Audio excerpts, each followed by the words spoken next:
ce que j'ai vu, Président, lorsque vous arriviez ici, on avait tous les inquiétudes par rapport à la disponibilité d'énergie électrique.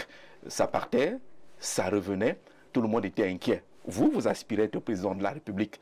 Avez-vous la solution pour gérer la crise énergétique au Cameroun? La solution pour gérer la crise énergétique au Cameroun est simple. Il faut des investissements. Mais cette fois, des investissements effectifs et qui serviront effectivement à l'objectif. Pourquoi je le dis? Pourquoi vous insistez sur effectif? Parce que ces dernières années, il y a eu des investissements. Oui. Je pourrais vous en prendre deux, par exemple. Des investissements dans la production de l'énergie, en termes de barrages hydroélectriques. Oui. Il y a eu par exemple le barrage de Mekine, 15 mégawatts. C'est ce qui était prévu. Lorsqu'on a lancé la construction du barrage de Mekine, c'est 15 mégawatts. À ce jour, je ne sais pas si ça donne 1 ou 2 mégawatts. Et dans la mercuriale, j'ai envie de dire internationale, de construction de barrages, on sait qu'en matière de production de l'énergie hydroélectrique, le mégawatt, pour produire 1 mégawatt, il faut un investissement compris entre 500 millions et 1 milliard de francs CFA. Donc, logiquement, un barrage comme celui-là devait coûter dans les 15 milliards. D'ailleurs, au départ, c'est ce qui était prévu, un peu moins de 15 milliards d'ailleurs. Mais au bout, ça a coûté 45 milliards. 45 milliards pour qu'aujourd'hui, on ne puisse même pas dégager 1 mégawatt de là. Je pourrais vous prendre aussi Menvelé.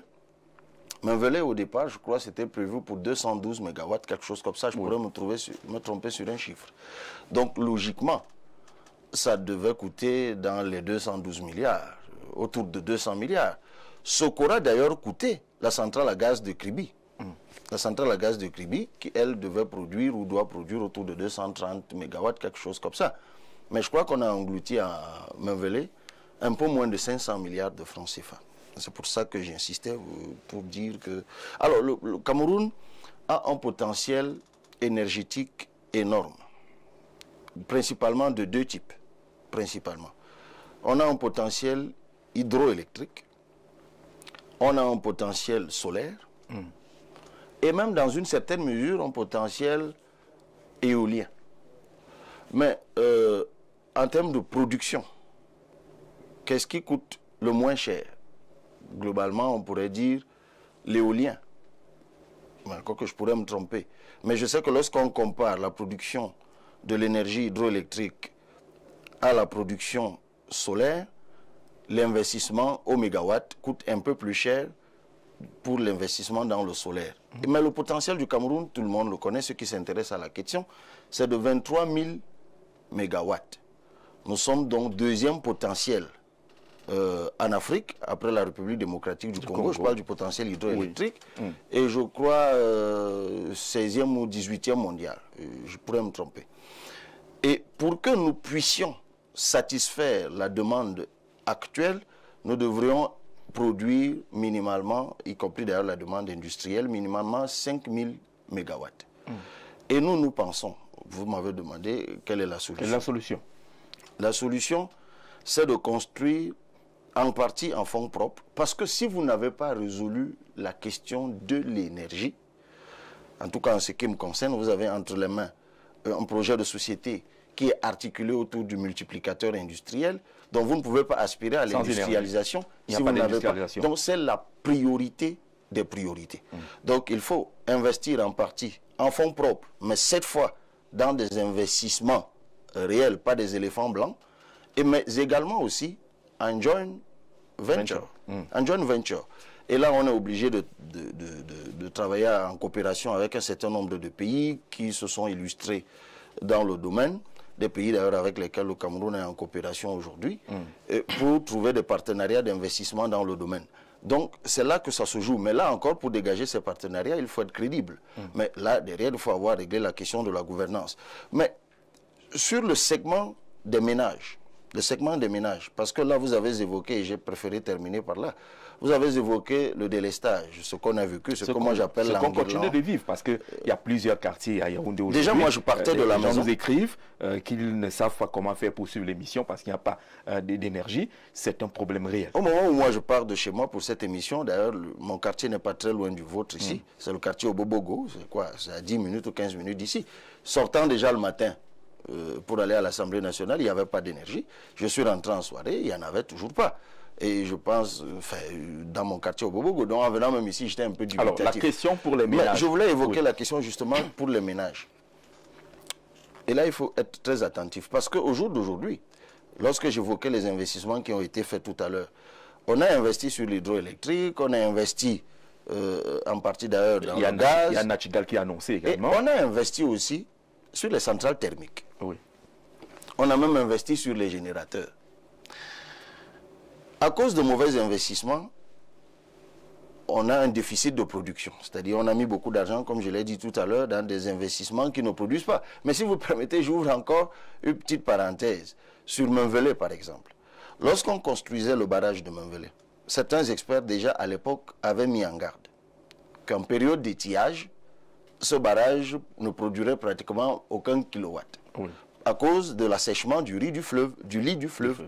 Et c'est pour cela que certaines personnes, certains experts disaient à l'époque qu'avec l'investissement colossal qui avait été fait à Lompanga, en amont de la Sanaga, et que tout le monde s'accordait que cet investissement, c'est-à-dire le barrage de retenue, le barrage de retenue de Lompanga, était à mesure d'alimenter sur le lit de la Sanaga un peu moins d'une dizaine de barrages. Et c'est pour cela que certains experts disaient à l'époque que de construire à Menvelé, parce que si on veut être efficace à Menvelé, il faut à nouveau construire un barrage de retenue en amont du barrage de Menvelé. Ben, il fallait construire. Parce que Menvelé n'est pas sur la Sanaga. Pour des raisons évidemment non efficientes, on est allé de ce côté. Mais là où je voulais vous amener sur les ménages, vous vous souvenez qu'il y a 1 an ou 2, j'avais annoncé une marche. J'avais déclaré une marche. Bring back our electricity, je crois. Vous savez très bien comment ça s'était terminé, une interdiction et puis une escouade impressionnante de gendarmes, de policiers dès 5 h du matin pour nous empêcher de manifester. Encore que c'est même une réunion qu'on avait déclarée à l'esplanade du stade Omnisport. Mais dans la foulée, il y a une réunion qui avait été convoquée par le ministre de l'Énergie.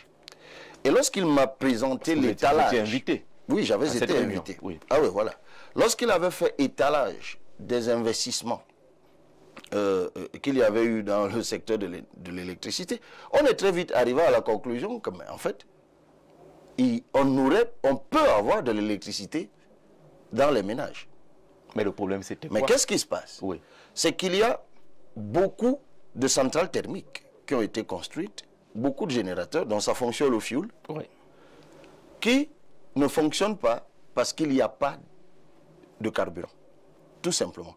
À l'heure où je suis en train de vous parler, il y a certaines localités du Cameroun qui n'ont pas d'électricité parce qu'il n'y a pas de carburant. Dans des villes comme j'y étais il n'y a pas longtemps, Tignière. Je suis arrivé à Tignière lorsque nous avons fait un accident de circulation récemment. Vous êtes certainement au courant. Nous avons dormi à Tignière, accueilli, et je l'en remercie encore, par le maire de Tignière et même toutes les autorités, le préfet et autres qui s'étaient mis en quatre pour nous accueillir. Et nous avons découvert quelque chose là-bas. On coupait l'énergie tous les jours à partir de minuit, je crois. 22 h d'ailleurs. On coupait à 22 h. Et j'ai demandé pourquoi on coupait l'électricité à 22 h. On m'a dit c'est pour faire l'économie du carburant. Alors, je me souviens donc de la réunion avec le ministre de l'Énergie. Et je lui ai demandé, mais pourquoi les gens sont privés d'électricité à cause du carburant? Est-ce que c'est le carburant qui manque? Il m'a dit non, honorable. Si nous devons mettre de l'électricité, si nous devons mettre du carburant pour optimiser le fonctionnement des centrales thermiques, ça nous coûte 8 milliards le mois. Ben, moi, j'ai fait le calcul très rapidement. J'ai dit, mais si c'est 8 milliards, alors le mois ou la semaine, je crois que c'était la semaine. Et j'ai multiplié, encore je pourrais me tromper, il faut vérifier. Et j'ai fait la démultiplication par le nombre de semaines ou le nombre de mois. Et j'ai trouvé le montant au bout. Et je lui ai dit, mais non, c'est pas possible. C'est pas à cause de ce montant que les Camerounais, les ménages des Camerounais, avec tous les risques que cela entraîne, avec toutes les conséquences que cela entraîne, ce n'est pas pour ce montant. Alors, lorsqu'on connaît le type de dépenses somptuaires qui sont faites dans ce pays au titre de la gabégie, où les gens se gobergent les fonds publics comme ils veulent sur pas mal de choses, mais lorsqu'il faut donner de l'électricité aux Camerounais, mais en ce moment-là, on fait des économies. C'est ça qu'on appelle absence de volonté politique. Et même dans une certaine mesure, quand on dit que parfois les gens sont déconnectés de la réalité des gens, ben c'est ce que ça veut dire. Mais évidemment, parce que cet argent-là, comme ça ne va pas dévier dans les poches des gens, ben on préfère ne pas le dépenser, alors que c'est des provisions budgétaires que l'on peut faire aujourd'hui. Je parle de ça avec autorité, je suis à l'Assemblée nationale. C'est des provisions budgétaires qu'on peut faire. On note que vous critiquez ces investissements qui finissent par être des éléphants blancs. On note également qu'il y a de l'argent qui est utilisé pour les frais de bouche et autres, et les Camerounais attendent de l'énergie. Mais vous, Président, de façon radicale, vous commencez par quoi pour régler cette crise énergétique? Non, mais déjà par mettre le carburant. Donc ce qui existe déjà. Mais oui, mais bien sûr, lorsqu'on prend la direction d'un pays, c'est pas comme si on arrivait dans un désert ou dans un champ de ruines. On commence avec l'existant. Et l'existant aujourd'hui, c'est quoi? L'existant aujourd'hui, c'est déjà ça, ces centrales thermiques qui existent. L'existant aujourd'hui, c'est la centrale à gaz de crédit. Et là, il faut payer simplement les factures, parce que la plupart, vous savez ce qui s'est passé depuis un certain temps.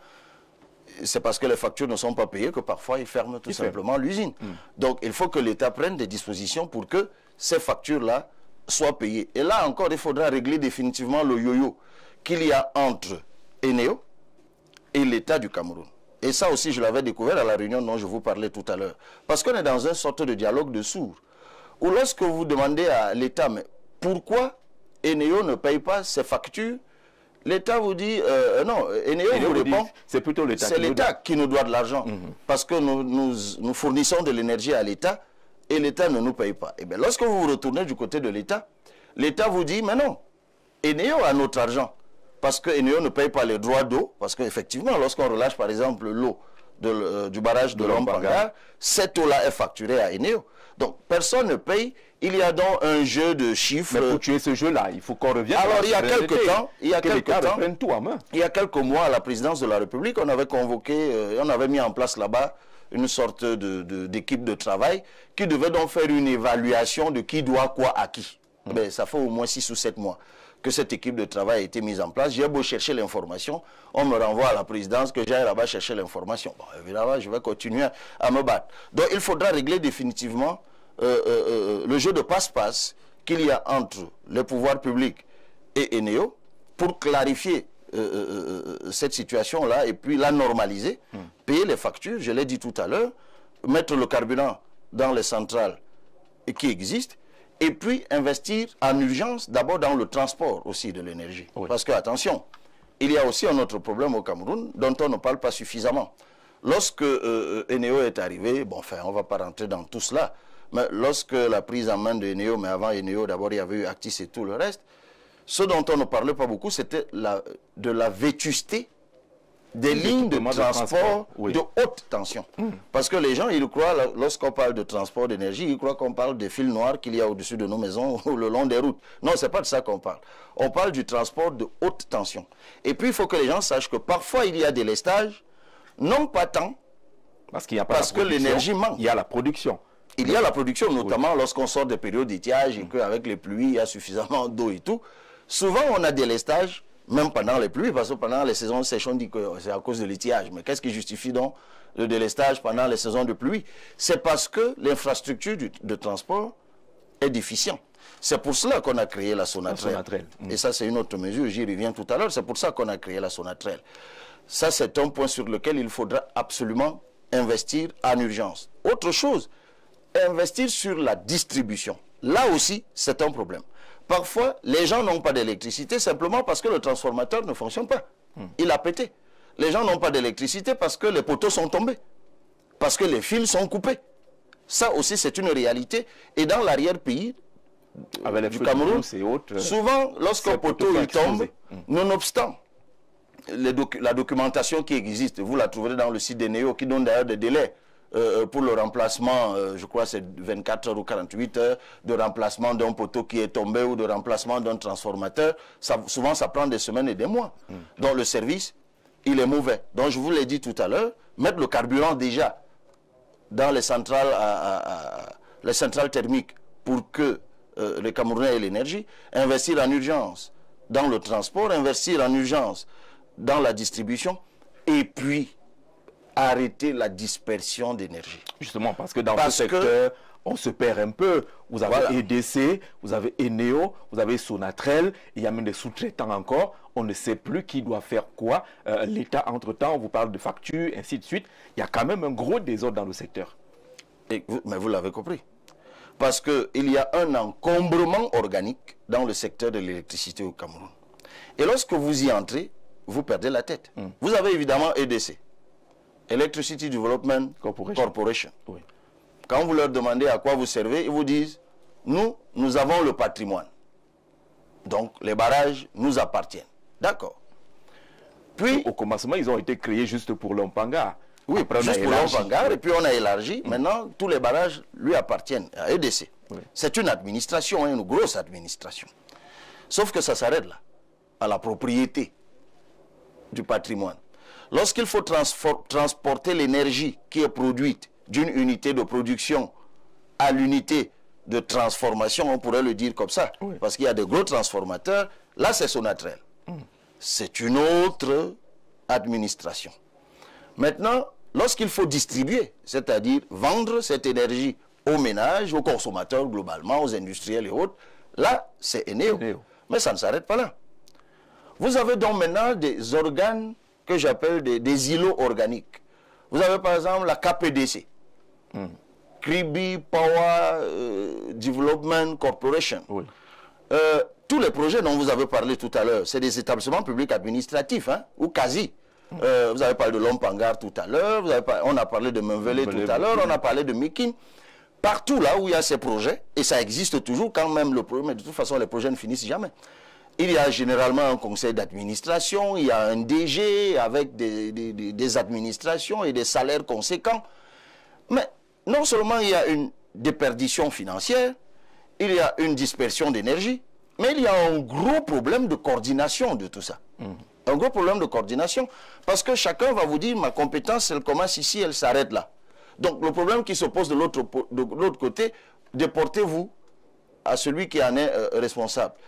Non, on ne peut pas continuer comme ça. Vous ajouterez même un autre acteur, l'agent de l'éducation rurale. AER, ah oui, l'énumération que j'ai faite tout à l'heure n'était pas exhaustive, parce que vous avez aussi l'AER, l'agence, vous avez même, ça c'est l'AER, vous avez même l'organe de régulation, l'ARCEL. Donc vous avez l'agence de régulation, l'agence d'électrification rurale, qui a tout un autre domaine, qui fait tout autre chose, dont les fils d'ailleurs ne ressemblent pas aux fils que gère Eneo, parce qu'eux, ils ont des poteaux particuliers avec des installations à 4 fils, qui eux-mêmes, lorsqu'ils se coupent dans des brousses là-bas, personne ne sait exactement ce que ça devient. Vous avez donc tous ces organes îlots là, ces îlots organiques qui existent partout. Non, c'est un encombrement inutile. Vous savez, c'est le... Et j'en profite pour aborder la question, mais on y reviendra certainement tout à l'heure. Parce que nous qui aspirons à gagner la confiance des Camerounais pour diriger le Cameroun autrement, souvent lorsqu'on a fini d'annoncer tout ce que nous avons l'intention de faire, eh bien, la question qui vient juste derrière, et sans doute vous me la poserez avant la fin de l'émission, c'est que vous financez tout ça comment? Mais le premier levier de financement, de redressement du Cameroun, c'est le rétrécissement du périmètre d'action de l'État. C'est la première niche financière du Cameroun, c'est là. Et je vais vous dire que sans un effort... Désarticulé par l'État, sans un effort colossal. Vous savez, ceux qui suivent l'actualité internationale sont certainement au courant ces jours-ci de ce que fait Donald Trump aux États-Unis. Qu'est-ce qu'il fait en réalité? C'est qu'il est en train de baisser les charges publiques, les charges de l'État. Parce qu'il se rend compte qu'en fait, il y a beaucoup de dépenses qui sont faites, mais qui sont totalement inefficientes et improductives. Là, on vient d'évoquer la question de l'énergie. Et vous avez énuméré sans effort par vous-même un certain nombre d'organes qui, à l'analyse, ne servent strictement à rien, si ce n'est d'acheter de grosses voitures et d'engraisser des gens. Bon, du point de vue de la mauvaise politique, on peut y trouver du sens. Parce qu'on va retrouver... Mais non, c'est pas ça la politique. Les exigences, entre guillemets, de la politique. Mais non, ça, c'est pas la politique. Partage, de distribution, de satisfaction à gauche et à droite. Non, mais ça, ce n'est qui plus. Finalement s'impose quand on est, selon ceux qui sont aux affaires, quand on est aux affaires, finalement, c'est des éléments à ne pas négliger. Ça, ce n'est pas la politique. Ça, c'est la prébende. C'est la gouvernance prébendière, où on installe un faisceau interminable de gens qu'on engraisse avec des ramifications, mais c'est ça le problème du Cameroun. Parfois avec des organismes que l'on crée pour rien, juste pour y loger un ami, ou un frère, ou un cousin, ou que sais-je encore. Je vous invite, et moi j'évoque toujours ce rapport, parce que c'était le tout dernier, il y a un rapport thématique de la Chambre des comptes au Cameroun qui date de 2009. Sorte de rapport qui fait l'audit des établissements publics administratifs du Cameroun. Vous allez vous rendre compte, M. Jean-Jacques Zé, qu'il y a des établissements publics administratifs au Cameroun, avec conseil d'administration, direction générale, et des démembrements administratifs de toutes sortes. Vous vous demandez à quoi ça sert au quotidien. Et c'est d'ailleurs à cette conclusion qu'était arrivée la Chambre des comptes. Nous sommes en 2009. Elle arrivait déjà, elle seule, à la conclusion que, en fait, ça ne sert à rien. Je vais vous dire, prenons les hôtels. Ça tout le monde peut comprendre. Il y a des hôtels publics. Au Cameroun, vous le savez. La SNI qui gère tout ça. Il y a des hôtels au Cameroun et des hôtels de forte réputation qui sont gérés par l'État. Comme le Sawa Douala. Qui ont des conseils d'administration et des directions générales. Oui. Publics. Subventionnés par l'État. Chaque année. Vous allez dans ces hôtels, ils sont pouilleux. C'est le moins qu'on puisse dire. Avec vous. Mais curieusement, dans la même ville, ou dans les mêmes villes, tout à côté, vous avez des hôtels qui sont gérés entièrement par le privé, dont ne reçoivent pas de financement public, mais ont meilleure mine, ont un chiffre d'affaires plus élevé. Alors, de deux choses l'une. Soit ces hôtels sont abandonnés, mais on y injecte juste de l'argent pour qu'on ne dise pas que ça a fait faillite. Soit alors, c'est des hôtels qui fonctionnent, qui ont de la clientèle, qui ont du chiffre d'affaires, mais ça sert à autre chose. C'est juste un exemple. Ce que je vous dis là est clairement mentionné dans le rapport de la Chambre des comptes. Donc, il faut réduire le périmètre d'action de l'État. Pourquoi? Parce que le budget que nous avons aujourd'hui, et là encore je parle d'autorité, puisque je suis à l'Assemblée, on adopte ces budgets. Quel est le cadrage budgétaire qu'on a aujourd'hui? C'est 60% de fonctionnement, 25% d'investissement, globalement, et le reste sert au service de la dette. Et bien l'un des rééquilibrages, puisque vous m'avez parlé d'actions urgentes, l'un des rééquilibrages que nous voulons apporter, c'est de remonter la portion de l'investissement, la part de l'investissement, à plus de 40%, et de baisser le fonctionnement. Et d'ailleurs, quelqu'un va vous dire, mais non, si vous faites ça, ben, le social, ça n'apparaît plus, mais non, mais c'est totalement faux. Alors, quand vous même en faisant ce rééquilibrage, et nous le démontrons d'ailleurs dans cet ouvrage, nous faisons ce rééquilibrage. Votre discours est celui de la rupture. Nous faisons ce rééquilibrage, nous sommes en mesure d'augmenter le pouvoir d'achat. Nous sommes toujours en mesure d'ailleurs de recruter, nous le démontrons très clairement. Le gros problème du Cameroun, c'est la beuverie. Je vous ai dit tout à l'heure, il faut rétrécir le périmètre d'action de l'État. C'est-à-dire le dépouiller des niches de déperdition et d'énergie et d'argent. Mais il faut aussi auditer la chaîne de la dépense publique au Cameroun. Ça, c'est un gros problème. Ceux qui font dans les marchés publics ont une petite idée de ce que c'est que la chaîne de dépenses au Cameroun. C'est-à-dire, vous avez parfois l'impression que lorsque l'État dépense 1000 francs pour une prestation, le prestataire sur les 1000 francs ne va recevoir au bout, disons, que le tiers. Et les deux autres tiers ne restent pas dans les caisses de l'État, n'arrivent pas, ne servent pas la prestation, disparaissent dans la nature. Ça aussi, c'est un prédicat de la mauvaise gouvernance. Vous voyez qu'on est parti de l'électricité, mais on pourrait l'évoquer sur l'eau, sur bien d'autres choses. Alors, il est urgent que l'État se désengraisse de ce point de vue, rétrécisse. C'est important que les gens le notent. Mais c'est toujours inscrit dans les discours de l'État, c'est toujours inscrit